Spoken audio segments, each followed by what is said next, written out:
একটু খেয়াল করে দেখেন এখানে ঢালাই করা হয়েছে 9 ইঞ্চি, অথচ নিচের দিকে একটু খেয়াল করে দেখেন নিচের জালি রডগুলো কিন্তু মাটির সঙ্গে লেগে গেছে, মানে কোনো রকমে কভারিং দেওয়া হয়নি। আমি সব ধরনের কাজেই কিন্তু আপনাদেরকে কভারিং এর বিষয়গুলো ভালো করে দেখিয়ে দেই, আপনারা তারপরও এই ধরনের কাজগুলো কিভাবে করেন আমি বুঝি না। নিচে কভারিং না রেখে উপরে 9 ইঞ্চি ঢালাই করে কি লাভ? নিচ থেকে রডগুলো তো জং ধরে ভিতরে রডগুলো সহ নষ্ট হয়ে যাবে। তো এই রডগুলোর সঙ্গে রড জয়েন দিয়ে আমাকে রাউন্ড সিঁড়ি করার কথা বলা হয়েছে। তো ঢালাই আর রডগুলো দেখে আমার কাছে সন্দেহ লেগেছে, তাই আমি বলেছি এটা না ভেঙে আমি এখান থেকে রাউন্ড সিঁড়ির কাজ করতে পারবো না।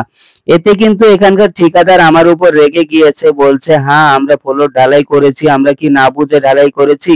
এখন আপনারাই বলুন, রডের এমন কাভারিং দেখে আমি এটাকে ভাঙার কথা বলে কি অন্যায় করেছি নাকি ঠিক কাজ করেছি?